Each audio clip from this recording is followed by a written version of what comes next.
Yo, yo, yo, people and patrons of the night, it is your boy, the Horror Lander, and today I'm here to talk about one of my favorite horror authors for his sheer creativity, nice writing ability, but particularly for a series of horror stories that he's written and published that just kind of fit my vibe, that fit the sort of things that I enjoy and like. This is the Jedidiah Mercer series by Joe R. Lansdale.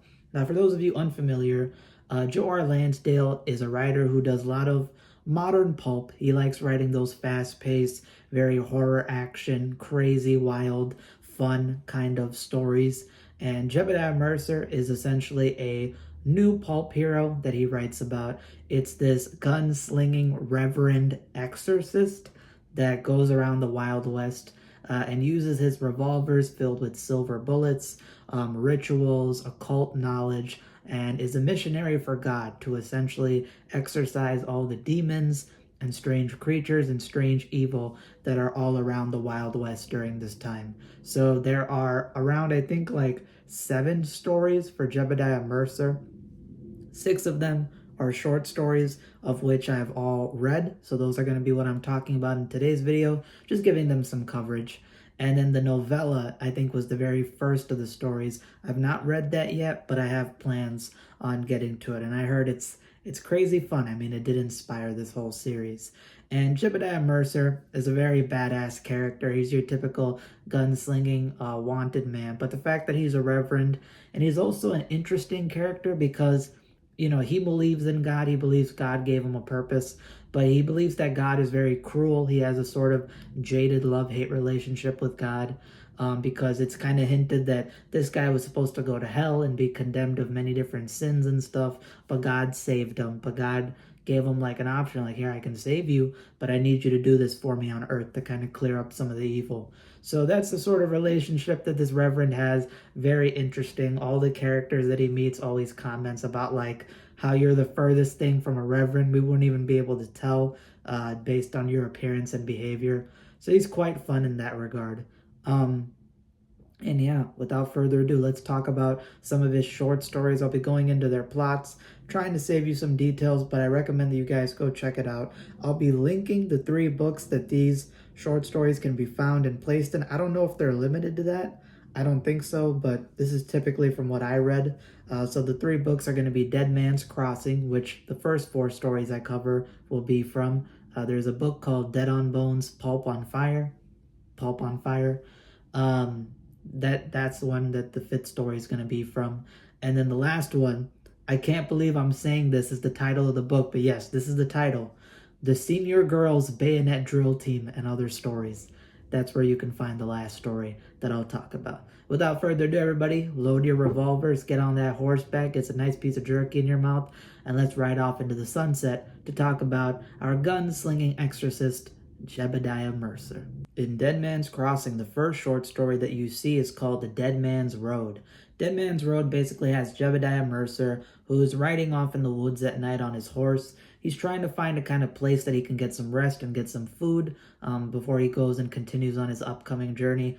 So he finds this cabin out in the woods, and this cabin has some strange figures in it, which is typically what these kind of pulp fiction stories by Lansdale kind of entail, is that you get a very unique set of characters that the main character will often run into. In this house is this very sort of weird old man who you can tell is like an old veteran badass, but he has a comedic side. He's kind of funny, and he's basically giving some shelter to this deputy who has a wanted man, a wanted criminal with him. The wanted criminal is supposed to be a huge, like, just nasty offender of many different crimes, sexual assault, serial killing, murder, theft, arson, you name it. And he has to ride into town and bring this guy to the courthouse where it's pretty much guaranteed that he's going to be publicly executed. So Jedidiah Mercer is accepted into the house. He gets acquainted with the different characters, realizes that this is more than he typically asked for, which is how these things go. And when the deputy asks the old man that, what's the shortest way to get back to this town that I'm trying to get to, the old man explains that there is this road called Dead Man's Road that you can take, and it'll give you a shortcut. Basically, it'll save the deputy on a day's worth of travel getting to the courthouse. But there is an urban legend which is said to be plaguing this road, and that's the fact that there was this wanted man, kind of akin to the wanted man who's in this current lodge, but he was much worse, much more heinous, and he was a beekeeper. He raised bees, used their honey to sell and make money. He had some of the best honey like all around the town and other places, so people would just flock to it to get it. And what happened one day is that he ended up running off with this Native American girl who belonged to a local tribe, and essentially took her and did horrible things to her, and stripped her from her father and then killed her. And the Native American tribe decided to take matters into their own hands by placing a curse on him. And after doing this occult curse, what happened is that this guy ended up coming back every night to this stretch of Dead Man's Road. And you find out that he's not just your typical ghost-like figure. No, he is this zombified corpse which has his chest ripped open, and there is a swarm of killer bees, a hive of killer bees, which is nesting inside of his chest. And these bees are actually familiars. So the same way that witches have black cats and different animals with them, this guy has these killer bees basically on a play with him raising honey and being a beekeeper as his familiars, as his kind of afterlife demon. So it's said that he attacks people on this road. People don't want to go there. They consider it to be ominous. And that's when Jedidiah Mercer starts perking up, because he's like, you know what, this deals with what I do. And then they quickly realize that he's not your normal reverend. He's an exorcist, and he deals with these kind of cryptids and monsters and weird things. And eventually he decides that he'll take the deputy and the wanted man out at night through this road. And that's when they encounter this demon entity, get into a fight. They have to do a ritual in the middle of a graveyard, cemetery, and house. And then henceforth leads to the kind of repeating structure of these stories, which is that they have to deal with the threat and save the day. This one I give it 8.2 out of 10. It's good. Again, just like I always say, and I will say with, in particular, the Jedidiah Mercer series, the monsters and threats are very cool. I love the idea of a zombified corpse demon kind of thing with this killer bee swarm familiars in it. The characters are pretty interesting. A deputy who's scared but has to get to town on time. A wanted man who's kind of like the main villain when he was in his past life with them.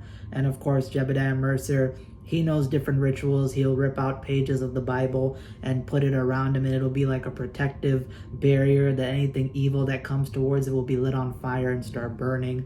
He's throwing lanterns at this thing. He's shooting out with it. This thing is super fast, can leap fast, can move very quickly, and he even has to go underground at one point, underneath the cemetery tombs and graveyards to deal with it.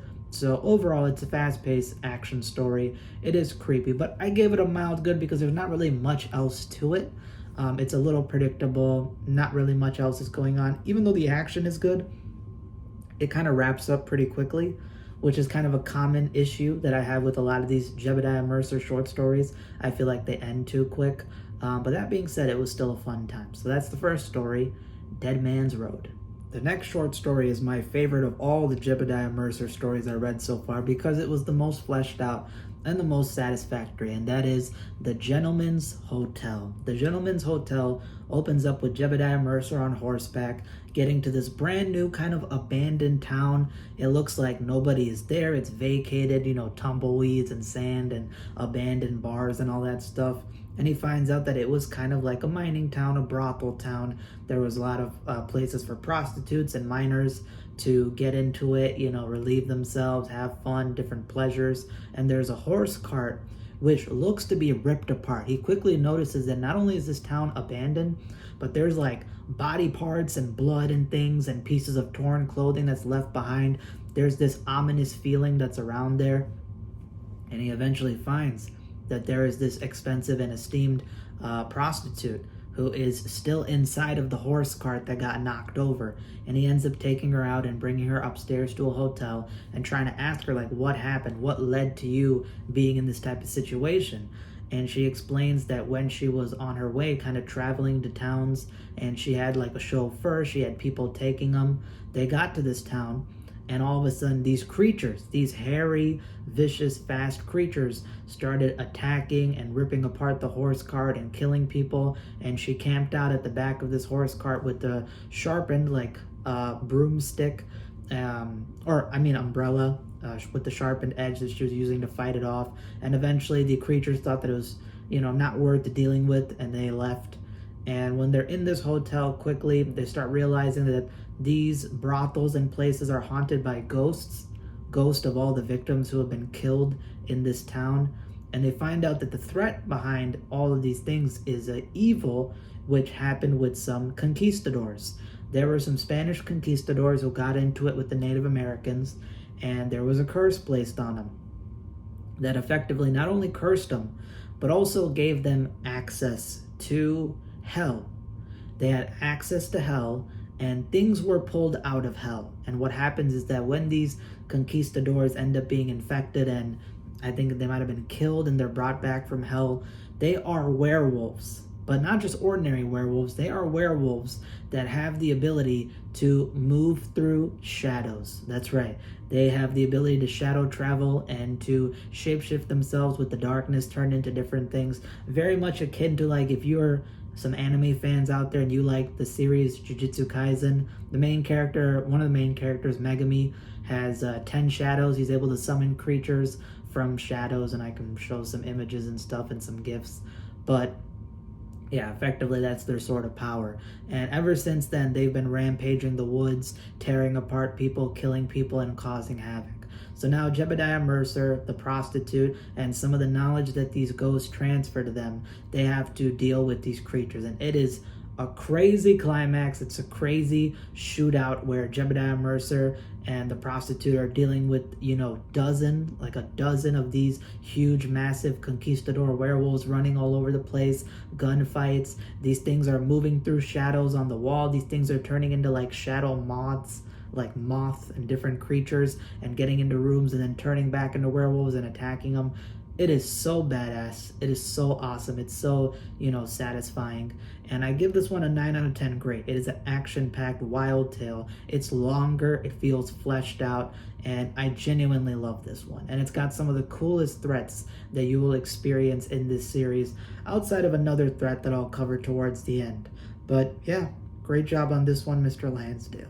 The next story is chronologically the first one I read from Jedidiah Mercer. This one is The Crawling Sky. And basically it takes place with Jedidiah Mercer getting to this strange town where a guy is locked up in a cage, and you've got this loony hillbilly guy basically defending him, and he has to deal with all those shenanigans and getting bad meat and dealing with this cuckoo guy. And he realizes that this guy is deemed to be crazy because he lives in a cabin out by the woods where this one huge well is at. And his wife ended up getting killed and taken and gone missing, and they attribute that this guy was responsible. But he has a different story. He says that there's something that came out of the well, a type of creature that took away his partner, and now he's basically camped out and trying to get help to kind of deal with this abnormal occult threat. And Jedidiah Mercer automatically gets his ears perked and heads over there. And he finds this book which is bound in human skin, and he finds out that somebody had dealt with the elder gods, older, not said to be Lovecraftian, but elder, more ritualistic occult gods, and they ended up summoning a creature from another dimension or world. So it's kind of like a demon, but I think it's more so supposed to be a kind of alien, a creature from a swamp realm which lies within the well, I guess it's a demon because there's ritualistic stuff, but it came from a swamp, wet like realm from hell or whatever. And he basically helps out the guy and says that I can deal with exorcising it. So of course he starts doing his rituals involving the well. He starts setting up a kind of magic circle barricade inside the house, and eventually this very Gumby, slinky, creepy looking elastic watery demon thing ends up coming inside, and they get into a gunfight, and they deal with the troubles of it. So these stories kind of have similar structures, but if you like that sort of pulp, fast-paced action, creature feature stuff, you'll really enjoy these. And again, I'm giving you the basic plots, all the action sequences and stuff. I can't really go too much into detail because then this video will end up being super long. But essentially, he deals with this water demon, and that's what the Crawling Sky is about. So yeah, Crawling Sky, I'd give this one a 8.4 out of 10. I like the idea of something living within this old well. The fact that it's this sort of demon kind of creature that comes from the elder gods in this swamp-like realm, and Jedidiah Mercer is helping out this guy, giving him weapons, saying that you got to help me deal with this thing, which is kind of common trope. And yeah, the action sequences are good, the fighting is good, and the way that he takes it down is good. This one is kind of similar to the story Dead Man's Road, except it's a little more, I guess, action-y and more unique in my opinion, in terms of more satisfying with how the story plays out. So yeah, 8.4 out of 10, good. The last story in this book, Dead Man's Crossing, is the only one I didn't like. So this one is called The Dark Down There, and it's basically Jedidiah Mercer ends up going to this mining place where this one cave.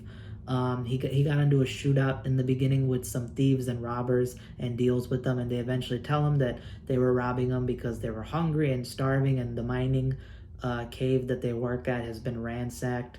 And quickly he ends up fighting this fat lady who is quite the badass herself, or not your typical sort of female heroine. She's quite able to hold herself, and he ends up going inside the mining cave with her and finds these goblins. They're essentially goblins who are inside of this cave guarding some treasure, and he deals with them. This story was more comedic, it was more goofy. I like some of the humor in it, but it didn't feel satisfying in terms of action. It's just sort of a weird thing that he deals with, and it was just kind of strange. I give it an okay.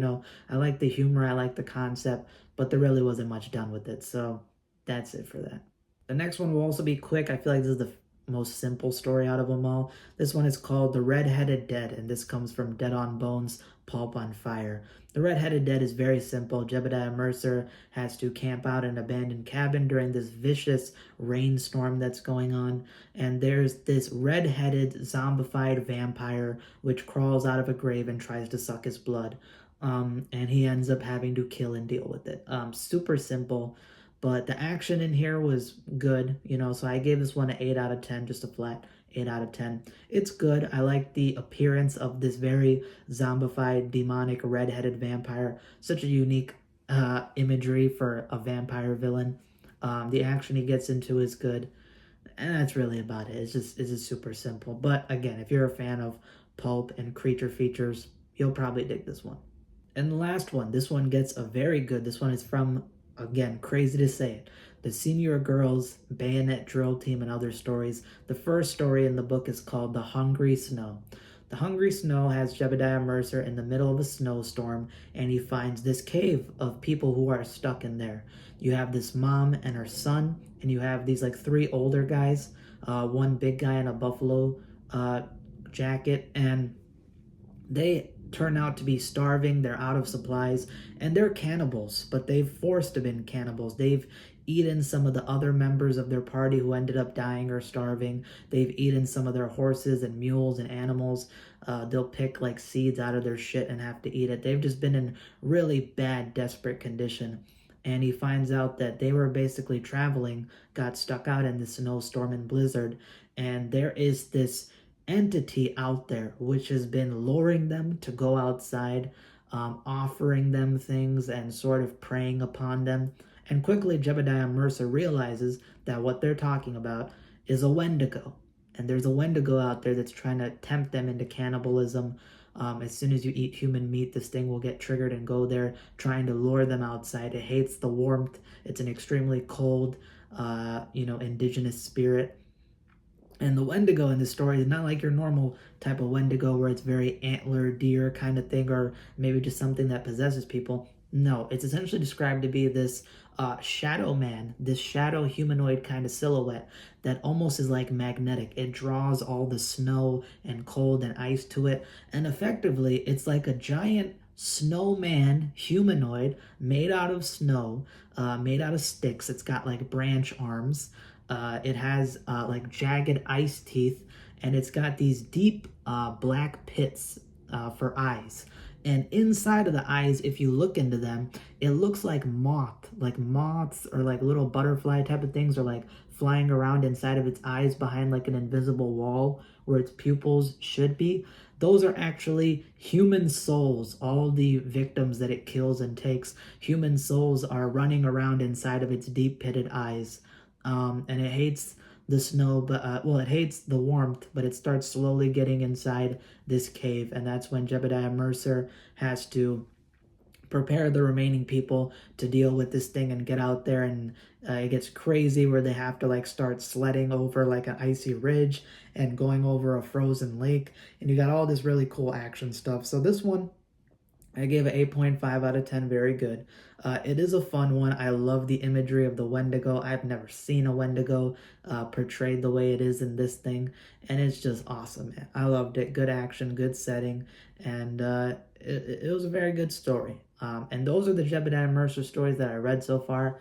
Again, when talking about them, they can seem to be very simple, but one thing about Lansdale is that he's super creative. He knows how to do creature feature and monsters and horror action. These things are filled with great horror action. And on top of that, you know, he's an extremely creative guy. Sometimes to his detriment, some stories feel like he's on coke, but other ones, you can tell that this guy like almost wakes up from his dreams and cooks up some stuff. So you're never going to get bored reading Joe R. Lansdale, and that's a benefit to him. And I appreciate the fact that he's trying to keep modern pulp alive while honoring the old stuff. So overall, I'm a fan of the Jedidiah Mercer series. I would definitely hope that maybe one day it gets adapted. Joe R. Lansdale is popular enough for these things to get adapted, and he's had previous adaptations to the big screen or TV. So I'd love to see these things adapted in the future. I think that they could make for good fun movies or even just like a TV show segment or something. And yeah, that's all I got for today. If you enjoyed, hit that subscribe button, hit that like button, comment down below, and look forward to more content to come. Deuces.